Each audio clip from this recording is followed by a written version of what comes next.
So about a couple hours ago, there was something that I was made aware of really regarding these Stories of Sodor series.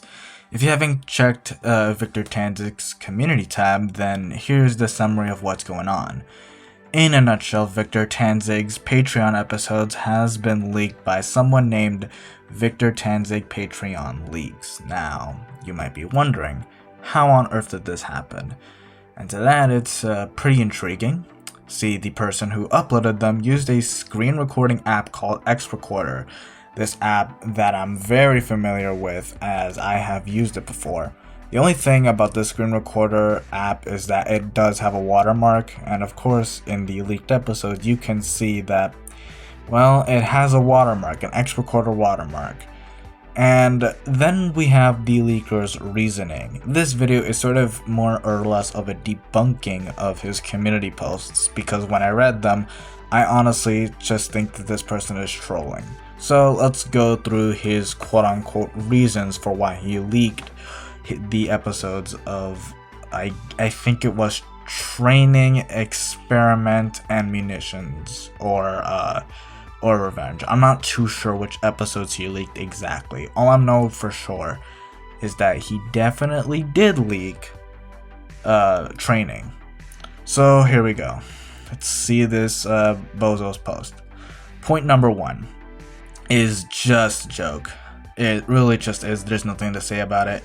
Point number 2 is saying how he has a direct link to the Patreon under the leaked videos, and that somehow it basically makes everything of this alright. He's basically saying, oh yeah, you can go check it out underneath the link of the video, which is absolute, bullcrap. I call bullcrap on that because literally everybody, because nobody reads the description. I think everybody nowadays knows that nobody reads the description. And so, of course, they ain't gonna go down there to then pay for it. I mean, why would you pay for something that you already saw? Think about it for a second there. I mean, common sense, common logic. Point number 3 is how he's saying he didn't gain anything from this, saying he didn't place any ads, which is, I mean, true, but not really. See, any sort of viewership that a video gets, like if it gets like above a certain viewer threshold, it will have ads automatically placed on it, even if you're not monetized. I'm pretty sure this person has no idea that that does happen. Like, for example, a lot of my videos, none of them are monetized. I'm not getting any money for them, but yet you still have YouTube ads that are placed on them. So point number 4 is pretty much just bullcrap, because people have seen it in a little bit amount of time, and that little bit amount of time, people have either screen recorded it or download the MP4 file from YouTube. And believe me, there's a bunch of people who probably just have the video already downloaded, so you already have the leaks that are probably spreading far out already. I think the only reason why nobody has sort of leaked out like the rest of whatever the hell is because they know that Victor is already cracking down on that sort of thing.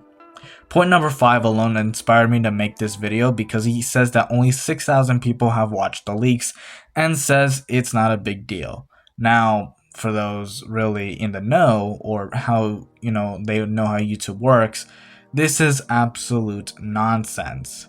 He forgets that the financial impact this has is kind of astronomical if you really think about it. So let me explain something real quick. So there's been a sort of question that has lingered among people since YouTube started paying people to make content, or paying people on a per view sort of basis. To put it simply, well, YouTubers don't really make that much of money per view. They make around 2 cents per view in US dollars. In Australian currency, that is around 3 cents per view. If we multiply the amount of views that went towards the leaker's video, which is 6,000, it adds up to around $180 in Australian currency. Now that's not much, but what about the Patreon? So as far as I know, because I'm not a Patreon person, I don't really support them through Patreon because I'm broke, and also I don't have a bank account, it's around $5 for early access to the episodes. Let's plug $5 into the equation instead of the 3 cents, which now adds up to around 30,000 bucks. Now, of course, not every of those 6,000 views would pay $5 for the episodes, and sure, perhaps that is the case, but what if 1/10 of those actually paid for it?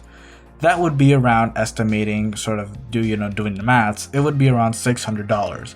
So as you see, either way you look at it, Victor is losing money, which is counterproductive to what the leaker's stated goal is, which is for people to check out his Patreon. And again, it's kind of a moot point because why would people pay for something they already watched? Common sense. Point 6 is just dumb because unless this person spends around $180,000 to $300,000 on Victor's Patreon, his payment for the episodes is moot, as that has been cancelled out by losses endured by leaking the episodes.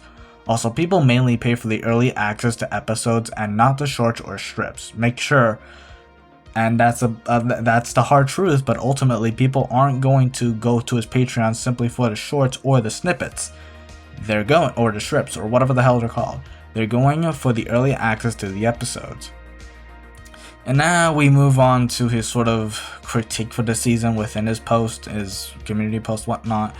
And I think the leaker's motive is kind of revealed here. I'm not really too sure. This is a sort of off script. Well, not really an off script because I have a script. It's just kind of weirdly put together. So, see, I think a lot of people have a distaste for season 5 because of its shorter runtime. Instead of 20 minutes, it's now 10 minutes. And to be honest here, I could definitely see how that could, I guess, sour people's opinion on the season. But for me, at least, it's fine. In fact, if anything, it makes it much more snappier. I try to do a snap. Hold on. Yeah, snap. So it makes it much more snappier, and it makes the episodes probably faster paced, which to me is a good thing, I guess, because there's not really much in this sort of season, or rather, more or less, there's not a lot leading sort from episodes 2 through 5. And I wouldn't even say that because there's a lot of stuff that still goes on within these episodes, and it's just jam-packed into there. And it's jam-packed into that 10-minute runtime. And to be honest here, I could definitely see it's pretty, I'd say, what is it? I mean, I guess there's just a lot of stuff just put into it, and to be honest here, I'm relatively entertained by it. Also, for those not really aware, 10 minutes is the benchmark for monetization. It's basically the most amount, I guess, of minutes that you'll get from like monetization. So that's also why he's doing it, since Victor did say he's doing this series full time now. So there's also the fact that this entire season takes place within 1 year, which compared to the other seasons, which took place around like a year or so, like season 1 at least took place from the late 20s to the early 30s, like if we're gonna be estimating here.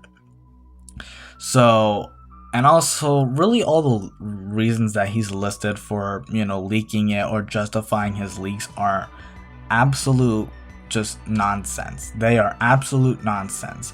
And also, this entire post is kind of moot and immediately nullified by him leaking the preview for episode 6. So he's really not apologetic in any sort of way. He's also stated that he's going to leak multiple things within the wikis to Victor Tanzig's videos. So, in my opinion, this is just a troll, and he has nothing better to do with his life, in my opinion. that is all I have to say. And most of this video was made to debunk most of what the leaker said. So I hope you were somewhat informed on this video. I don't know if I should release this video or I should not. I'm honestly kind of debating that right now, but I mean, I have this script already written down within a day, so I hope you have a good day, and I hope you avoid the spoilers. See ya.